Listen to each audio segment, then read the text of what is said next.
Day one for Chad Daybell's trial is underway. We have jury selection. Jury selection is probably going to take a number of days in this case, and mostly because there is a long amount of time that they expect this trial to take. They expect something like 10 weeks. So that's going to create a hardship for many potential jurors.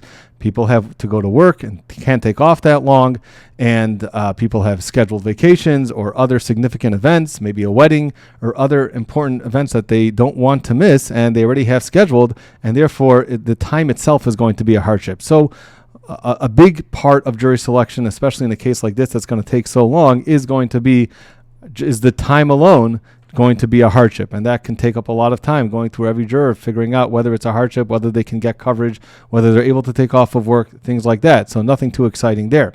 Also, another line of questioning that you continually to see come up during jury selection is the death penalty, because the death penalty is on the table if Chad Daybell is convicted, and therefore they have to know the jury's beliefs about the death penalty, whether you're against it, whether you're for it, and if you're able to follow the court's instructions, even if you personally maybe don't agree with the death penalty, or maybe you personally do agree with the death penalty and you think the death penalty should always apply, but are you going to be able to follow the law about when specifically they should find that the death penalty applies? So there was a lot of questions about the death penalty.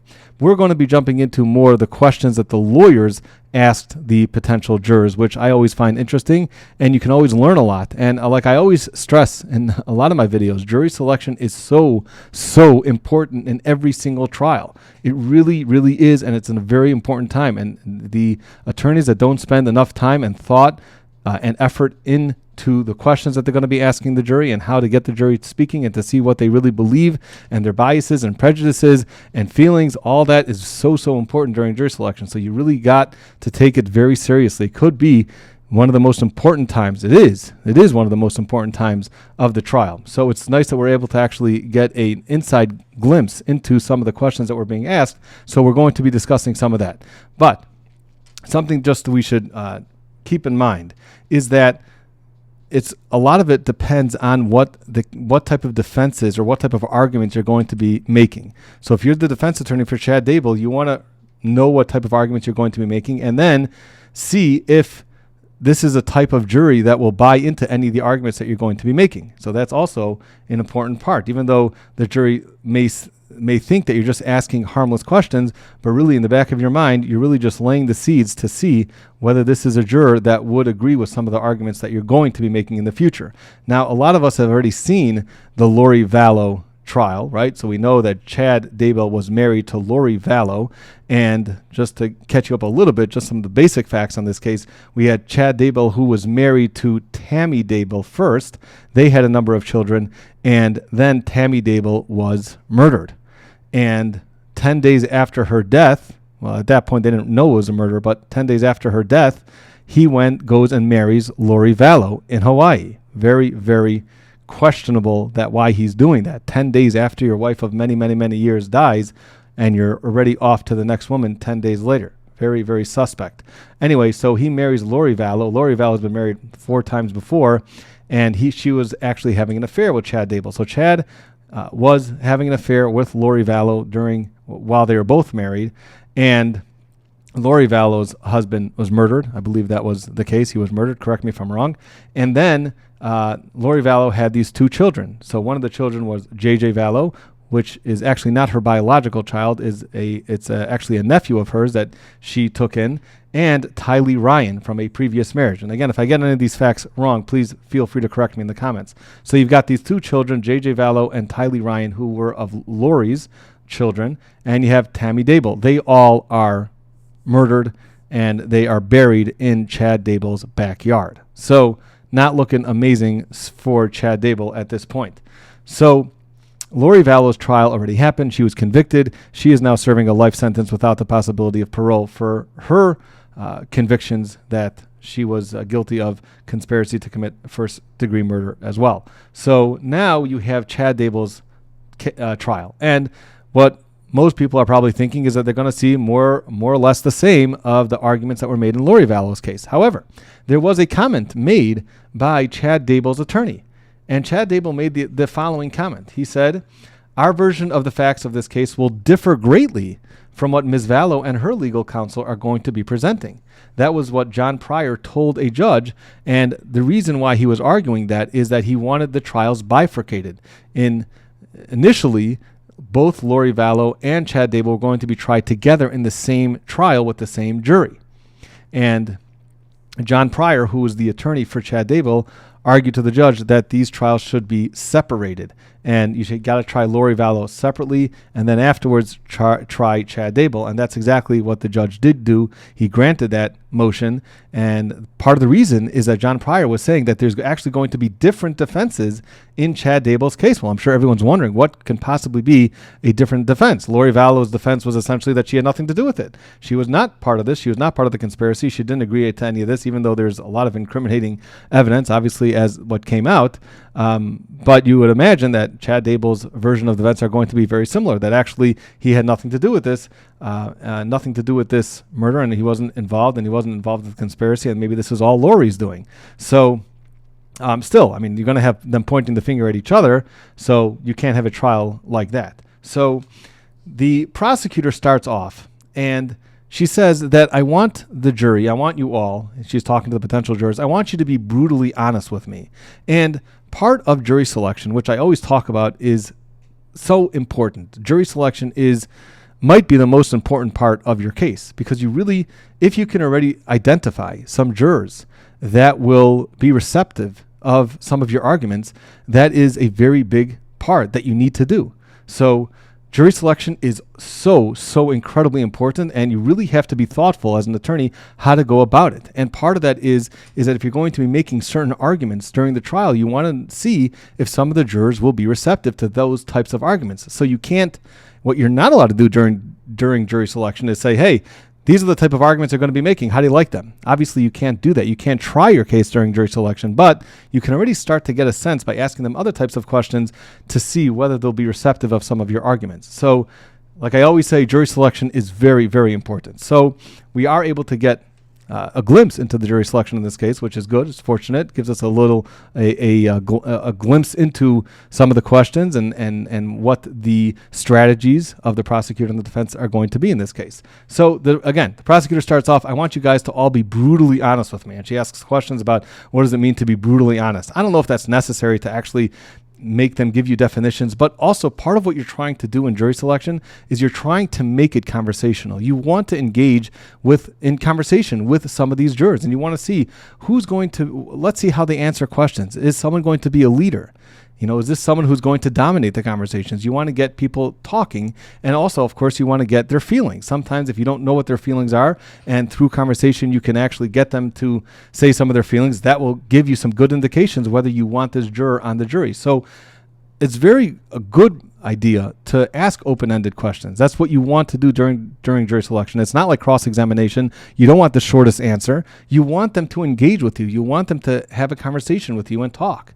And just try to make it as comfortable as possible. Even though they're sitting in a courtroom, you're a lawyer, and they don't feel so comfortable, they've never seen you before in your life, still, you want to have some sort of comfort with them and try to build some sort of relationship in having a conversation. So when she asks questions like, well, why don't you tell me, can somebody tell me what does it mean to be brutally honest? Or pick on a juror number 131, can you tell me what it means to you to be brutally honest? And part of that is just to see how they answer, see how talkative they are, and if they are, then you can start talking to them more and try to get them to share more about their feelings, about their biases and prejudices.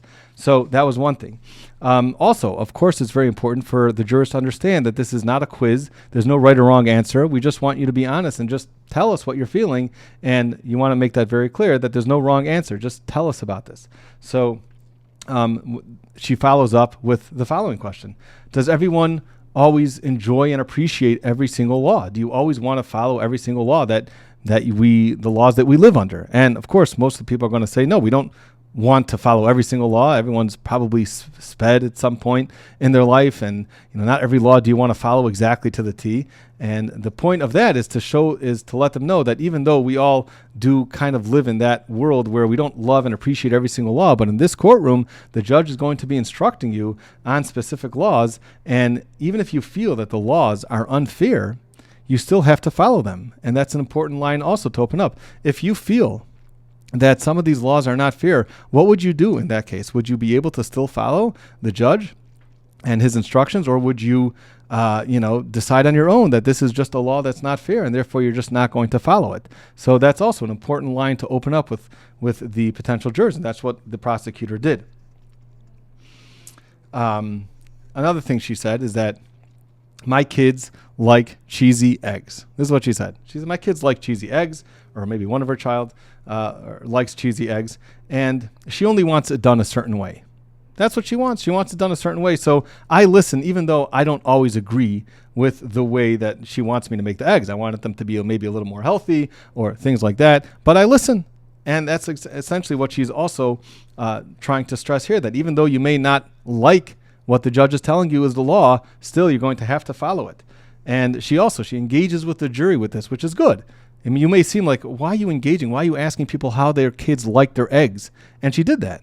But part of that is because you want them to engage in conversation. You want them to be talkative. So that was good. Also, she spoke about the different religious views. And we know that Chad Daybell over here was running some sort of cult, and he had some crazy religious views about reincarnation, and that he was sent in this world, and he was sent with Lori to gather something like 140,000 people to welcome the second coming for Jesus. So that was his religious views, and she wanted to discuss that with the jury to see, okay, what is your feeling about other people's religious views? You're going to be hearing about that during this trial. We want to know what your feelings are about that. And then she also spoke about circumstantial evidence, which is also very, very important in this case, because there's a lot of circumstantial evidence that's going to be coming in, and you want to know what the jury feels about circumstantial evidence. You know, if you go outside, and I think that she could have done a little bit more, exploring a little bit more in this line of questioning, but she did bring it out, which is good. And the classic example of circumstantial evidence, which is in the jury instructions and which you find the lawyers talking to the jury a lot about, is the example of the following. If you go outside, in her example was you go outside and you see that it's wet all over the place. It's wet on your car, and you see people with umbrellas that have raindrops on them. What do you think happened when you were in the courtroom? Even if it's not raining now, you're going to assume that it did rain at some point. Now, did you ever see the rain coming down? No, but the circumstantial evidence tells you that it was raining while you were in the courtroom, and therefore that's, even though it's not direct evidence, but it's very, very, very strong, and that's actually admissible evidence in this case to convict somebody of the crimes that we're charging them with. So that's very important also. So that's essentially what a number of the questions that the prosecution asked, at least in day one. So now let's get to the defense. Now the defense started off interesting. The defense started off with that when he was one time sitting on a jury. So the defense attorney actually asked the following question: does anyone just not want to be here today? And that's how he opened up his line of questioning. And if people are honest, most of the people are going to say, I really don't want to be here today. What's the point of that? Not so much. The point of that is really just, again, to open up the conversation, to commiserate with the jury and kind of say, yeah, I know, I'm really sorry that you have to come out here, but this is such an important duty, and it's a very important process, and this is one of the most important duties that we have as an American citizen. And you want to stress that, and while you're commiserating them, you're kind of also building a relationship in that way. So not a bad way to open up. Actually, sometimes the way that I open up during jury selection is, who here doesn't love lawyers? Does everybody here just love lawyers and love lawsuits, or just have a special place in your heart for lawyers? Most people are going to be like honest and like, no, we don't really love lawyers, right? And then you say, oh, well, have you had a bad experience with a lawyer? What do you think about lawyers? What about you? What do you think about specifically defense attorneys? Do you think about defense attorneys that are representing potential criminals? Again, everyone's presumed innocent, but I'm sitting next to somebody who's being charged with a crime. He was indicted, or she is indicted. How do you feel about those type of lawyers? Do you just kind of not love those type of lawyers? And then sometimes people will say, yeah, I don't really agree with what you're doing. And even though if I explain to them, everybody has a constitutional right, and we all have these rights, and the part of the rights is that you get to be represented by a lawyer, and to make sure that the prosecution proves their case. Of course people will agree, but still you want to know if you're going to be starting off behind. And sometimes you can even ask the potential juror, do you believe that I'm starting off a little bit behind the prosecution? You kind of have a more cozy feeling about the prosecutor than you do about me. Is it going to be, the bar that I have a little bit higher to prove my case than it will be for the prosecution? And if you kind of keep going with that line, you can really discover a lot of interesting information. You can actually get a juror dismissed for cause. And part of what you're doing as an attorney is that you prefer to dismiss jurors for cause as opposed to using what are your preemptory challenges. So just to explain very briefly, so challenges for cause are if there's a very good reason why that juror should not be able to sit as a juror in your trial. If there is a solid, very good reason, so that's a challenge for cause, and you have unlimited amount of challenges for cause. And no lawyer wants to use up what we call the preemptory challenges. Every single attorney in every single jury trial also has a certain number of preemptory challenges, which means the challenges that you can just dismiss a juror just because you just don't like the way that they look, or you don't like the way that they're looking at your client, or for any reason at all. You don't have to give a reason. That's what preemptory challenges are for. And the more that you can save those preemptory challenges, the better that you're doing. If you see someone on the jury that you don't like and you can dismiss them for cause, that's what you're going to do. So that's part of what you're trying to do when you're asking some of these questions, and to try to get the jurors to be open and honest about it. If you're going to be starting off a little bit behind, that could be a challenge for cause. So that was also a thing. Now, another question that he asked was, does anybody already think that he's probably guilty? Maybe you've seen some reports. Maybe you've followed the other trial. Do you already feel like he's probably guilty? And that also opens up some people to talk about what they've seen. And if somebody says, well, if you see someone kind of going back and forth, you say, oh, well, juror number, I see you're going back and forth. What did you hear something about this case? Did you follow any news reports about this case? Did you follow any social media about this case? Did you follow brother Counsel on this case? So it's an important line of questioning to open up also. So I think that was pretty decent as well. So then he also opens up a line about witnesses can be influenced. Witnesses can be influenced or coerced into testifying into a certain way. And what do you feel about that? Do you feel that is that fair, that witnesses can be coerced? And if you do find that some witness is being coerced, are you going to believe them as much as you believe other witnesses? So that's also something that he's bringing out, and I guess he's trying to already lay the foundation that he's going to be making an argument that some of the witnesses, some of the police officers in this case, were already committed with their beliefs that Chad Daybell is guilty, and therefore they conducted the investigation in a way that's unfair to his client. So that's you can be already sensing that that's going to be part of his arguments. Then he also got into the conspiracy. Now, conspiracy, there needs to be an agreement, right? There has to be an agreement between parties to carry out a certain action. There has to be an overt act in furtherance of that conspiracy. So there's a number of different elements in the conspiracy, but he chose to discuss the agreement part of the conspiracy. And he actually got some leeway with the judge before the prosecutor jumped up and objected, and the judge told him to move on. But that's an important part. What does an agreement mean? And he did. He asked this question. What does an agreement mean? Does an agreement mean that we discussed it? Is that enough of an agreement just because we discussed it? So he was trying to get the jurors to speak about that. Very important, not just conversations about it. So I guess also he's going to be making the argument that maybe you're going to be seeing some text messages or hear conversations. And I imagine that the argument is going to be that that's just conversations about it. That doesn't mean that he was actually in on the conspiracy to murder these victims here. So then he ended up with, well, I'm sure you'll listen to all the evidence and you won't make up your mind until you hear all the evidence and even my evidence. Can I trust you that you're not going to make up your mind just when the prosecutor finishes their case? Will you also wait to hear some of my evidence that I present before you make up your mind? That's important. That's something that you want to let the jury know. Don't make up your mind just because the prosecutor goes first and she or he is going to be presenting all this evidence. You got to wait, hold off until I present my evidence. Are you going to do that? And, then he got the jurors to agree in that case. Now, something that I did not see, which I always think is very important to do, and I'm sure anyone who's been following my channel understands that this is a very important thing to do during jury selection, is to talk about the burden of proof. As we all know, the burden of proof in a criminal case is beyond a reasonable doubt. And you really, really, as I always say, if you think as a defense attorney, you mentioned beyond a reasonable doubt too many times, what should you do? What should you do? Mention it one more time. Of course, you want to keep mentioning beyond a reasonable doubt because it's an extremely high standard. And I think that this is lost on a lot of jurors because it's not properly explained. jurors have to understand that you can be convinced that somebody is guilty, and you have one reasonable doubt, just one reasonable doubt whether he did it or not. And in regular life, that one doubt that we have about something is not going to stop us from making a certain decision. If we think that something is an intelligent decision, we're convinced of it, even if we have 1 or 2 or 3 doubts about it, we'll still act with our convictions. So in this case, you can't do that. In a criminal case, you can't do that.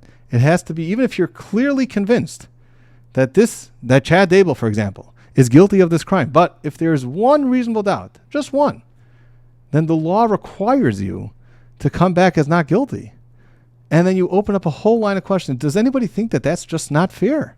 Some people may just feel that it's just not fair, that we should be able to convict people if we're just more likely than not, or even if it's clearly convincing. It's really convincing, but there's just one reasonable doubt. Some jurors may feel that should be enough to convict. And do you all understand? And that you're all going to be taking an oath that if you don't prove the case, even if you have one reasonable doubt, you cannot write on that form guilty. Does everybody understand that? Does everybody agree to do that? Because it's a very, very, very high burden. And you want to stress how high of a burden it is in this specific case because of, it's a criminal case, and you want to get the jury already thinking about this from the get-go. So that should have been, I think, stressed more in opening statement. Now, the question really also is in this case is how much should the defense concentrate on the religious part? And here, as we know, the religious part is that he was a little bit, I'm actually a little bit, he had a lot of interesting religious convictions. He thought that they had some interesting thoughts about reincarnation, that some people have already lived in this world in other lives and then came back again to relive again. And that was part of what he believed. Whether he believed it or not, this is what he was saying about him and Lori, that Lori and him were actually married in a previous lifetime, which is why that kind of excused the affair from occurring, because really they were married after all. They really married in a previous lifetime. So how can it be any problem, even though we're both technically married to other people, but we were really married before we were married to these people in this life. So he had some interesting religious convictions. He also thought that he was supposed to gather 140,000 people to prepare for Jesus' second coming. So he had all of these really interesting beliefs, and he was a cult follower. He was a cult leader, and it was, so the question is going to be for the defense, how much do you want to get into the religious stuff in this case?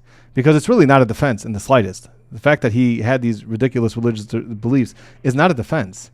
So how much do you actually want to bring that out, and how much do you want to talk to the jury about that? That's really a question that you really have to think about. And I'm not sure myself what I would do about this. Maybe I would just, mention it offhandedly that you're going to be hearing some religious beliefs that he had, and how do you generally feel about that. But I don't know, maybe not to hone in so much about the religious stuff. So that was at least what the interesting things that I saw from the first day of jury selection in the Chad Daybell case. We'll be continuing to following it, and that's going to be it for today. So if you haven't yet, please subscribe, like, and we will see you next time.